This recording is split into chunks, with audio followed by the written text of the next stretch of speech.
यूरोपीय संसद ने चीन को बड़ा झटका दिया है। सबसे पहले ये ब्रेकिंग न्यूज आपकी टेलीविजन स्क्रीन पर। चीन को यूरोपीय संसद से बड़ा झटका मिला है। यूरोपीय संसद ने चीन के खिलाफ प्रस्ताव पारित किए हैं। 2022 बीजिंग विंटर्स ओलंपिक के बहिष्कार का ऐलान किया गया है। चीन में मानवाधिकारों के हनन के खिलाफ यह कदम उठाया गया यूरोपीय संसद की तरफ से। एक हुआ यूरोप, चीन के साथ प्रत्यर्पण संधि को भी तत्काल प्रभाव से खत्म करने का ऐलान किया गया है। तो यूरोप से चीन को बहुत बड़ा झटका। यूरोपीय संसद ने कहा है कि क्योंकि शिनजियांग में, क्योंकि हांगकांग में, क्योंकि तिब्बत में, इनर मंगोलिया में, चीन के दूसरे कई हिस्सों में चीन ने मानवाधिकारों का हनन किया है, इसलिए बीजिंग ओलंपिक का बहिष्कार किया जाना चाहिए, विंटर्स ओलंपिक्स का। सुनिए क्या कहा गया। The European Parliament calls on the EU Commission, Council and Member States to decline invitations for government representatives and diplomats to attend the Beijing 2022 Winter Olympics Games, unless the Chinese government demonstrates a verifiable improvement in the human rights situation in Hong Kong, the Xinjiang Uyghur region, Tibet, Inner Mongolia, and elsewhere in China. End of quote. देखिए क्या यहां पर साफ झटका मिलता हुआ चीन को। आइए बिग वॉल पर चलते हैं और बिग वॉल पर देखते हैं कि चीन के खिलाफ कैसे यूरोप एक हुआ है, और उसके बाद फिर चलेंगे अपने पैनलिस्ट के पास, अपने जो हमारे साथ एक्सपर्ट्स जुड़ रहे हैं, और इसके अलावा हमारे दो संवाददाता, उनसे हम बात करेंगे। लेकिन पहले देखिए कैसे चीन के खिलाफ यूरोप एक हुआ है और कौन कौन से प्रस्ताव पारित किए गए। हांगकांग के सरकारी अधिकारियों पर प्रतिबंध लगाया गया, वो जो चीन से जुड़े हुए हैं, और क्योंकि हांगकांग पर चीन ने बहुत जुल्म ढाए हैं पिछले दिनों, इसलिए अब यूरोप उसके खिलाफ चीन के ऊपर एक बड़ी कार्रवाई करता हुआ। चीन के साथ प्रत्यर्पण संधि को तत्काल प्रभाव से खत्म किया गया यूरोप की तरफ से, यूरोपियन पार्लियामेंट की तरफ से। इसके अलावा बीजिंग ओलंपिक्स के डिप्लोमेटिक बायकॉट का आह्वान किया गया। यह कहा गया कि जो भी यूरोपीय संसद से जुड़े देश हैं या फिर यूके मिशन से जुड़े देश हैं, उनके डिप्लोमेट्स, अधिकारी बीजिंग ओलंपिक्स का जो न्योता है वो ना स्वीकारें। यूरोपीय संसद में इन मुद्दों पर आम सहमति जताई गई, और इसके अलावा उइगर मुस्लिमों का मुद्दा भी वहां पर उठा है। यूरोपीय सांसदों ने उइगर्स को लेकर चीन पर और प्रतिबंध लगाने की मांग की है, और यूरोपीय देशों को हांगकांग में लोकतंत्र समर्थकों का समर्थन करना चाहिए, यह बात वहां पर हुई है, इस पर चर्चा हुई है। हालांकि यूरोपीय संसद के इस प्रस्ताव को मानने के लिए सदस्य देश बाध्य नहीं है, लेकिन यहां से यह बात जो उठी है, जरूर ये चीन को जच नहीं रही होगी, जरूर शी जिनपिंग को यह बात पसंद नहीं आई होगी, लेकिन उससे होता कुछ नहीं है, क्योंकि यूरोप ने बहुत बड़ा मैसेज दिया है। यूरोप की नाराजगी चीन कैसे झेल पाएगा, अब इसकी बात करते हैं। चीन कैसे इस नाराजगी को झेलेगा, और वो भी तब जब उसका इतना विस्तारवादी उसका रवैया रहता हो। देखिए चीन के खिलाफ यूरोपीय संसद का कई प्रस्ताव पास करना एक बड़ा झटका है, और सबसे बड़ा झटका है इमेजिंग का, सबसे बड़ा झटका है मैसेजिंग का, जो चीन की इस पूरे झटके के बाद या इन कई झटकों के बाद उसको मिलती है या दुनिया में जाता है जो मैसेज। पिछले कुछ साल से यूरोपीय देशों के साथ चीन अपने संबंधों को मजबूत करने में जुटा हुआ है, और ट्रंप काल में, जब ट्रंप अमेरिका के प्रेसिडेंट थे, तब यूरोप से अमेरिका के खराब संबंधों का फायदा उठाने की चीन कोशिश में कर रहा था, लेकिन अब उसको ही झटका लग गया।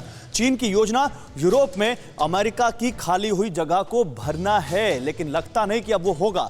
यूरोपीय देशों में यूएसए से नाराजगी का फायदा उठाते हुए चीन अपना कदम जमाने में लग गया।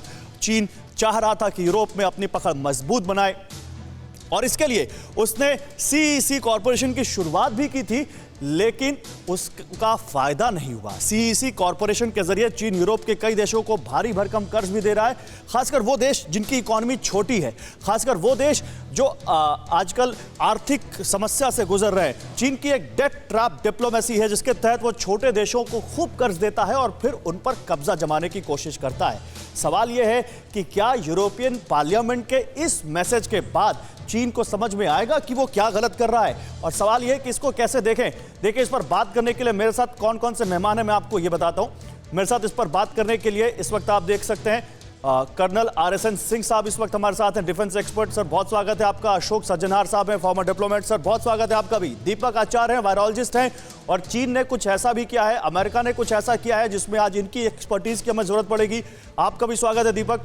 मनीष झा और सुमित हमारे साथ, दो संवाददाता हमारे साथ जुड़े हुए हैं। सबसे पहले अशोक सर, एक कमेंट आपका, क्योंकि आप डिप्लोमेसी को समझते हैं। देखिए, यूरोपियन पार्लियामेंट ने जो मैसेज दिया है, जरूरी नहीं है कि उस पार्लियामेंट से जुड़े हुए देश उसको माने, लेकिन फिर भी ये कहना कि शिनजियांग में जहां उइगर्स रहते हैं, तिब्बत में, इनर मंगोलिया में और इसके अलावा हांगकांग में अगर चीन जब तक मानवाधिकारों को लागू नहीं करता तब तक जो बीजिंग विंटर ओलंपिक्स हैं उनमें ना जाएं, उसका बायकॉट करें, ये कितना बड़ा झटका दिखता है आपको चीन के लिए? देखिए, मैसेजिंग अच्छी है। देखिए, आपने गौरव बिल्कुल ठीक कहा है, मैसेजिंग सिग्नलिंग बड़ी अच्छी है, परंतु ये बिल्कुल बाध्य नहीं है जो वहाँ के मेंबर स्टेट्स हैं, जो अब 27 मेंबर स्टेट्स हो गए हैं वहाँ के, जो वो इसको फॉलो करें। और इन सभी देशों के अपने हित हैं। देखिए, जर्मनी के सबसे ज्यादा हित हैं क्योंकि उसका सबसे ज्यादा एक्सपोर्ट जो है, निर्यात है, वो चीन में जाता है। इसीलिए आपने देखा होगा ये जर्मनी पिछले 6 महीने दिसंबर के आखिर तक वो था प्रेसिडेंट यूरोपियन काउंसिल में, और उसने फिर आखिरी दिन पर 30 दिसंबर को उसने एक comprehensive agreement on investment sign किया था चीन के साथ।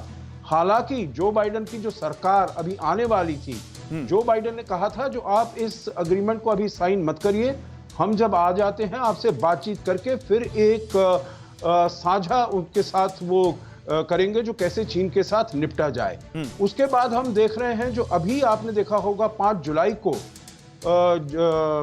फ्रांस के राष्ट्रपति मैक्रोन, जर्मनी की चांसलर एंगेला मर्केल और शी जिनपिंग बीच में बातचीत हुई जो हम कैसे अपने रिश्तों को और आगे बढ़ा सकते हैं। आपने ये भी सुना होगा जो राष्ट्रपति मैक्रोन ने कहा है जो हमको चीन से कोई खतरा नहीं है क्योंकि चीन के साथ हमारा कोई बॉर्डर नहीं है। तो देखिए, मैसेजिंग अच्छी है, सिग्नलिंग अच्छी है, परंतु ये अब इन देशों को, जो ये 27 देश हैं, इनको निर्णय करना होगा जो कैसे चीन के विरुद्ध वो आकर साथ खड़े हो। नहीं, लेकिन मैसेजिंग की अगर बात करें तो मैसेजिंग तो बहुत दिनों से हो रही है। मैं कर्नल आरएसएन सिंह आपके पास आऊंगा।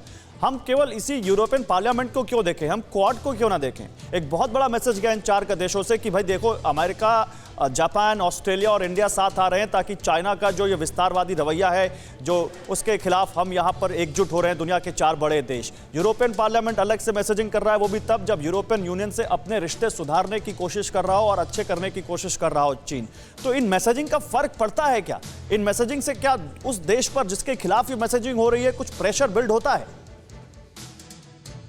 देखिए, जब महामारी के समय उसके बाद ये बात तो तय थी जो हमारी जो वर्ल्ड ऑर्डर उसमें कोई ना कोई तब्दीली आएगी। किस तरह की तब्दीली आएगी, कितनी जल्दी आएगी, ये नहीं कहा जा सकता है, लेकिन बेशक जो है उसमें तब्दीली आएगी।